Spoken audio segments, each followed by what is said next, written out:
Hello friends, welcome back in your best channel MS Coaching Institute.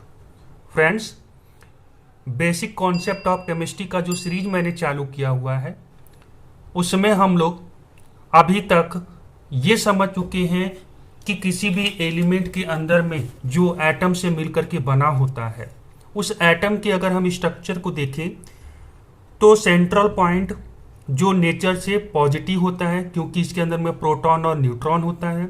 Neutron का कोई charge नहीं होता है जबकि प्रोटॉन पे पॉजिटिव चार्ज होता है। इसी वजह से न्यूक्लियस हमेशा कैसा दिखता है? पॉजिटिव दिखता है। इसे हम न्यूक्लियस कहते हैं।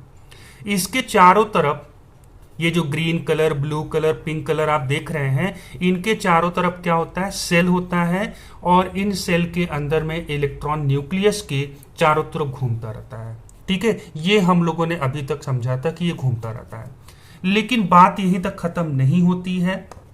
इन सेल्स के अंदर में भी अगेन सब डिवीजन होता है। इवन आप कह लीजिए कि हम और डीप में अब स्टडी करने जा रहे हैं कि सेल के अंदर में भी क्या होता है? सब सेल होता है और सब सेल के अंदर में क्या होता है?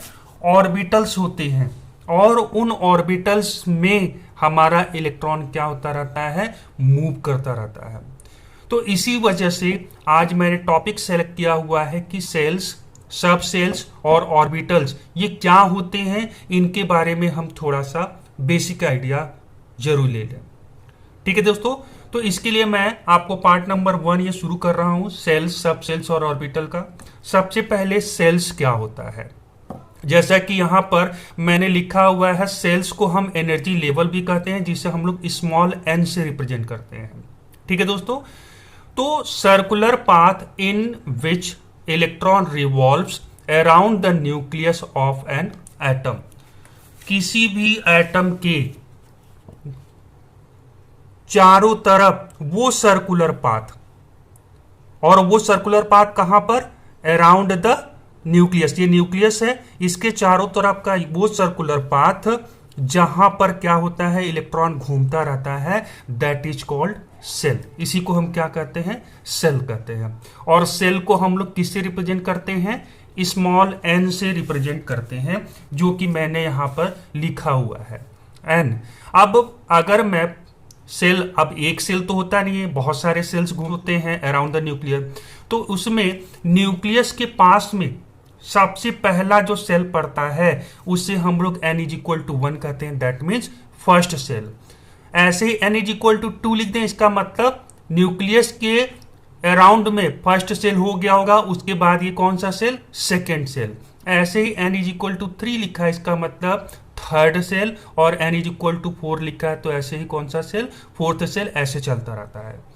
इन्हीं को हम, जैसे एन सेल जो n इज इक्वल टू 1 लिखा है तो हम इसी को के सेल भी कह सकते हैं। मतलब फर्स्ट सेल को हम के सेल कह सकते हैं, सेकेंड सेल को हम एल सेल कहते हैं, थर्ड सेल को एम सेल भी कहते हैं और फोर्थ सेल को एन सेल भी कहते हैं। ऐसे ये चलता रहता है अल्फाबेटिकली। ठीक है दोस्तों, अब इसी चीज को अगर मैं यहां पर रिप्रेजेंट करूं, तो न्यूक्लियस के पास में सबसे पहला देखिए ग्रीन कलर वाला हमारा सेल है, तो इसे हम लोग n इज इक्वल टू क्या लिख सकते हैं? 1 लिख सकते हैं। ठीक है, ऐसे ही न्यूक्लियस के सेकेंड नंबर पर जो सेल है, न्यूक्लियस के चारों तरफ फर्स्ट सेल हो गया तो n इज इक्वल टू ये क्या होगा? 2 मतलब सेकेंड सेल। ऐसे ही n इज इक्वल टू क्या हो जाएगा? 3 मतलब थर्ड सेल। और ऐसे ही n इज इक्वल टू 4 मतलब फोर्थ सेल हम बोल सकते हैं। इसी को आप क्या लिख सकते हो? K cell, L cell, M cell, N cell. ऐसे ये चलता रहता है। ठीक है दोस्तों, तो इतना तो चीज आपको सेल के बारे में समझ में आ चुका होगा। अब नीचे में हर एक सेल के अंदर में हम लोगों ने क्या पढ़ा था? सेल के अंदर में इलेक्ट्रॉन रिवॉल्व करते हैं। तो कितने इलेक्ट्रॉन्स होते हैं हर एक सेल में? क्या सब में सेम होते हैं? नहीं, हर एक सेल में अलग अलग नंबर ऑफ इलेक्ट्रॉन्स होते हैं। और इसको फाइंड आउट करने के लिए हमारे पास एक फॉर्मूला आता है, दैट इज कॉल्ड 2n², जहां पर n किसको रिप्रेजेंट कर रहा है? नंबर ऑफ सेल को बता रहा है कि कौन सा नंबर ऑफ सेल है। जैसे अगर फर्स्ट सेल होगा तो n इज इक्वल टू यहाँ पर 1 लिखिएगा, सेकेंड सेल है तो n इज इक्वल टू क्या लिखेंगे? 2 लिखेंगे। और इसके हिसाब से सॉल्व करिए। जैसे फर्स्ट सेल के लिए अगर हम निकालना चाहें तो 2 फर्स्ट सेल के लिए n इज इक्वल टू 1 हो जाएगा, और इसका स्क्वायर 1 का स्क्वायर 1 ही होता है, इंटू 1 करोगे 2 होगा। मतलब फर्स्ट सेल में या के सेल में नंबर ऑफ इलेक्ट्रॉन्स की बात करें तो कितना मैक्सिमम इलेक्ट्रॉन्स हो सकता है, 2 इलेक्ट्रॉन्स हो सकता है। ऐसे ही सेकेंड सेल की अगर हम बात करें तो 2n स्क्वायर का मतलब n इज इक्वल टू 2 और इसका स्क्वायर के 2 2 जा 4 और 4 2 जा 8, मतलब सेकेंड सेल में मैक्सिमम कितना इलेक्ट्रॉन्स हो सकता है, 8 इलेक्ट्रॉन हो सकता है। ऐसे ही थर्ड सेल का आप निकालिए 2 इंटू कौन सा सेल, थर्ड सेल, तो n की जगह 3 और इसका 3 का स्क्वायर करेंगे 9 2 जा 18 इलेक्ट्रॉन्स हो जाएंगे, ठीक है। और ऐसे ही हमारा 2 और फोर्थ सेल होगा तो फोर्थ सेल n की जगह 4 हो जाएगा, 4 4 जा 16 2 जा 32। इस तरह से हर एक सेल में कितने नंबर ऑफ इलेक्ट्रॉन्स होते हैं ये भी आपको पता चल जाएगा, ठीक है दोस्तों। अब ये जो सर्कुलर तरीके से मैंने आपको सेल दिखाया हुआ है कि ये सर्कुलर होता है, इसी को कुछ इस तरह से भी, जैसा कि आप डायग्राम में देख पा रहे हैं, ऐसे भी सेल को दिखाया जाता है, और वो कुछ नहीं है, सर्कुलर पाथ ही है। आप जो डायग्राम आपने अभी अभी देखा, जो मैंने आपको दिखाया 3 डायमेंशनली, वो एग्जैक्टली क्या है, कुछ ऐसे ही थे, ठीक है। अब इस एंगल से आप देख रहे हैं तो ये कुछ ऐसा घुमा हुआ दिख रहा है, ठीक है। तो आपको कंफ्यूजन होगा कि सर्कुलर है कि कुछ और है, लेकिन ध्यान से देखिए मैं ऐसे कर दिया, अब ये क्या है, ये सर्कुलर पाथ ही है, ठीक है। अब सामने ये ऐसे दिख रहा है तो कंफ्यूजन होता है, एग्जैक्टली देखिए क्या सर्कुलर पाथ ही है। तो इस तरह से रिप्रेजेंटेशन अलग अलग तरीके से होता है, पर ध्यान दीजिएगा सर्कुलर रिप्रेजेंटेशन ही वो भी दिखाया जाता है जो आपने अभी अभी डायग्राम में देखा था। अब सेल के अंदर में जो मैंने बोला था फर्दर डिवीजन होगा, तो सेल के अंदर में सब सेल होता है, ध्यान दीजिएगा मेरी बातों पर, सेल के अंदर में सब सेल होता है, या यूं कह लीजिए sub division of the cell, मतलब सेल का अगेन डिवीजन होता है। और सब सेल कौन कौन से होते हैं, S P D and F, ये 4 तरह के सब सेल्स होते हैं, ठीक है। नंबर ऑफ सेल जितने होते हैं उतने ही नंबर ऑफ सब सेल होते हैं, ठीक है। अभी हम इसको समझेंगे, पहले इतना दिमाग में बैठाइए कि सेल के अंदर में सब सेल होता है, और सब सेल कौन कौन से होते हैं, एस पी डी एफ होता है। अब यहां पर देखिए जैसे n इज इक्वल टू 1 लिखा है, मतलब फर्स्ट सेल की बात हो रही है, तो मैंने बोला कितना सब सेल होगा, जितना नंबर ऑफ सेल है। तो अगर सेल 1 है तो सब सेल भी कितना होगा, 1 ही होगा। n इज इक्वल टू 2 आपने लिखा, मतलब नंबर ऑफ सब सेल कौन सा है, सॉरी नंबर ऑफ सेल कितना है, 2 है, तो सब सेल भी कितना होगा, 3 होगा। ऐसे n इज इक्वल टू 3 लिखा है तो इसका मतलब सेल 3 है तो नंबर ऑफ सब सेल कितने होंगे, 3 होंगे। और ऐसे n इज इक्वल टू 4 लिखा है तो सब सेल कितने होंगे, 4 सब सेल्स होंगे। इसी को आप जानते हैं n इज इक्वल टू 1 को हम KLMN भी लिखते हैं, तो इस तरह से भी लिखा होगा, तो आप कंफ्यूज मत होइएगा। अब यहां पर जैसा कि लिखा हुआ है फर्स्ट सब सेल, यहां पर तो कौन सा होगा, तो आपको पता है सब सेल हमारा कौन कौन सा होता है, SPDF होता है। तो n इज इक्वल टू 1 के लिए हमारा सब सेल कौन सा होगा, S होगा। n इज इक्वल टू 2 के लिए 2 सब सेल होगा, तो एक सब सेल हमारा S का और एक हमारा किसका होगा, P का होगा, ठीक है। ऐसे ही n इज इक्वल टू 3 के लिए 3 सब सेल होते हैं, कौन कौन से, S P एंड D, 3 होते हैं। और ऐसे ही n इज इक्वल टू 4 के लिए हमारे सब सेल्स कितने हो जाएंगे, S P D and F होते हैं। ये 4 हमारे सब सेल्स होते हैं। कहने का मतलब ये है कि जैसे ये फर्स्ट है हमारा n इज इक्वल टू 1, ये फर्स्ट सेल हमारा है, तो ये हमारा फर्स्ट सेल के अंदर में सब सेल अगर हम देखें तो कौन सा सब सेल होगा, तो यहां पर हमारा एक सब सेल होगा S, ठीक है। ऐसे ही सेकेंड हमारा सेल है तो n इज इक्वल टू 2 होता है, तो इसके लिए सब सेल कौन कौन से होंगे, तो 2 होंगे, S और P। ऐसे ही थर्ड सेल ये जो पिंक वाला है तो 3 होंगे, कौन कौन से, S P D। और फोर्थ सेल के लिए कितने हो जाएंगे सब सेल्स हमारे, 4 हो जाएंगे, S P D and F। इस तरह से हमारा सब सेल होता है, ठीक है दोस्तों। इसी चीज को जो मैंने रिप्रेजेंट किया, मैंने यहां पर लिख दिया है SP SP SPD और SPDF, मतलब फर्स्ट के लिए S, सेकंड के लिए SP, थर्ड के लिए SPD और फोर्थ के लिए SPDF होता है, ठीक है। अब यहां पर आपको एक और स्पेशल चीज मैं बता दूं कि जैसे यहां पर एस लिखा हुआ है, ये एस जो सब सेल है ये किस सेल नंबर वाला है, n इज इक्वल टू 1 के लिए, तो हम इसके सामने क्या लिख देते हैं 1s।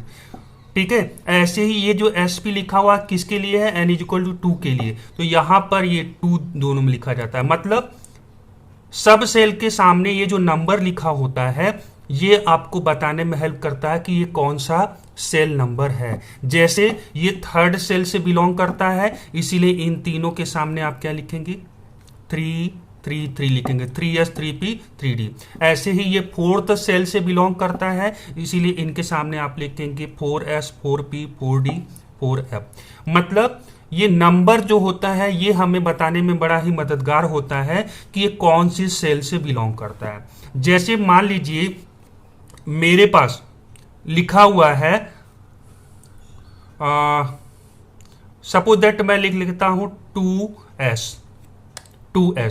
तो 2s का मतलब आप क्या समझेंगे, आप ये समझेंगे कि ये s सब सेल है और ये कौन से सेल से बिलोंग करता है, सेकेंड सेल से बिलोंग करता है। मतलब सेकेंड सेल के अंदर में कौन सा सब सेल है, हमारा s सब सेल है। ठीक है दोस्तों, ये हमको समझ में आता है। जैसे मान लीजिए अगर लिखा हुआ 3p, तो इसका मतलब आप क्या समझेंगे, मतलब थर्ड सेल के अंदर में हमारा सब सेल कौन सा है, p सब सेल है। थर्ड सेल के अंदर में कौन सा सब सेल है, p सब सेल है। ये हमको समझने में हेल्प करता है। अब दोस्तों अगेन सब सेल के अंदर में कौन होते हैं, ऑर्बिटल्स होते हैं। ऑर्बिटल्स क्या होते हैं, the region of sub cell where probability of finding electrons are maximum.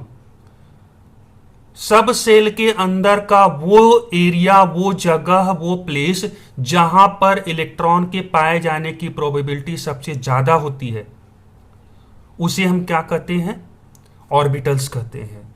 तो ऑर्बिटल्स को हम 3 डायमेंशनली रिप्रेजेंट करते हैं और उसी को जहां पर इलेक्ट्रॉन के पाए जाने की प्रोबेबिलिटी सबसे ज्यादा होती है उसी को हम इलेक्ट्रॉन क्लाउड कहते हैं।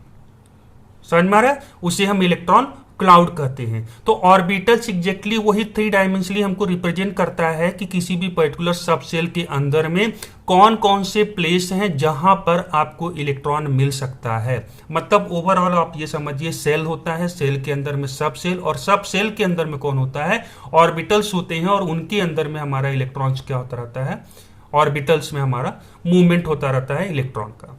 तो अगर सब सेल की बात करें, जैसे एस सब सेल है, तो नंबर ऑफ ऑर्बिटल्स कितने होंगे, 1 होंगे। हमेशा याद रखिएगा एस हमेशा एक ऑर्बिटल कंटेन करता है, हमेशा एस हमेशा एक ऑर्बिटल कंटेन करता है। ठीक है, पी हमारा 3 ऑर्बिटल कंटेन करता है, डी 5 ऑर्बिटल कंटेन करता है और एफ 7 कंटेन करता है। 1 3 5 7 याद रखिएगा।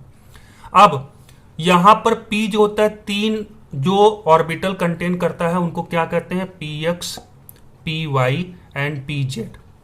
ठीक है, डी जो होता है 5 ऑर्बिटल कंटेन करता है, कौन कौन सा, d x y, d y z, d z x, d z square, d x square minus y square.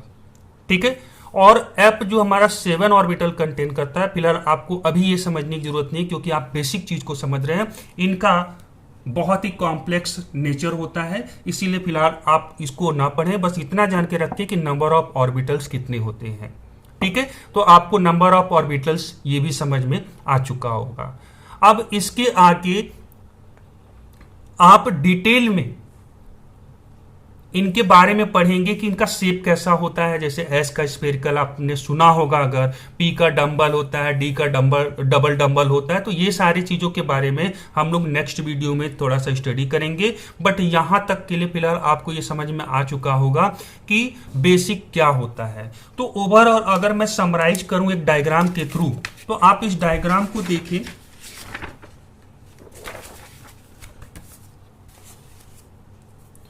आप इस डायग्राम को देखें ध्यान से तो आपको कुछ समझ में आएगा।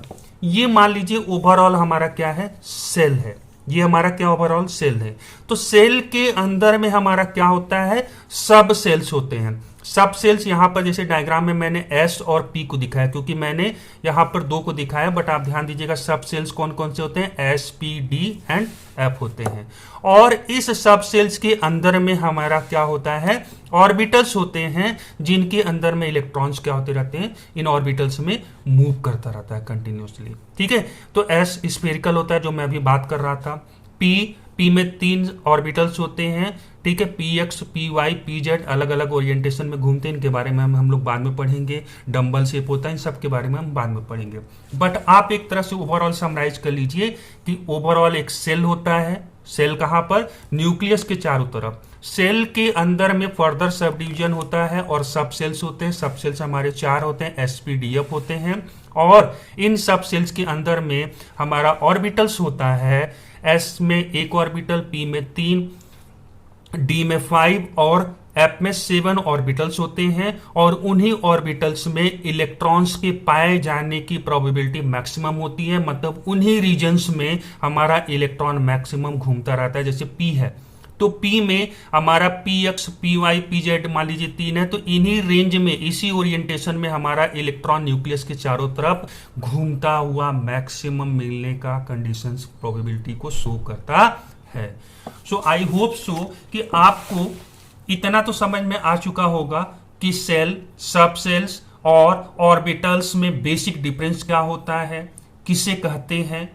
तो अगर आपको लगता है कि वाकई में बेसिक कॉन्सेप्ट हमारा जो केमिस्ट्री का है ये क्लियर होता जा रहा है, और मैं इसके आगे और भी आपको बहुत सारी चीजें बताते जाऊंगा। अभी तो ये शुरुआत है दोस्तों, पर मैं एकदम जीरो लेवल से शुरू कर रहा हूं ताकि जिनको केमिस्ट्री टफ लगता है उनको अब केमिस्ट्री टफ न लगे। तो अगर आपको लगता है कि ये वीडियो आपके काम का है तो इसे ज्यादा से ज्यादा लोगों तक आप शेयर करें ताकि औरों के भी काम ये आ सके। और साथ में अगर आपको ये वीडियो पसंद आया तो लाइक जरूर करिए और कमेंट बॉक्स के थ्रू हमें ये जरूर बताएं कि आपको हमारा ये वीडियो, हमारा टॉपिक कैसा लगा आपको। और चैनल को अभी तक आपने सब्सक्राइब नहीं किया है तो सबसे पहले आप चैनल को सब्सक्राइब जरूर कर लें ताकि फ्यूचर में हम कोई भी अपना वीडियो अपलोड करें तो वो सबसे पहले आप तक पहुंचे। So thank you so much for watching this video and have a nice day.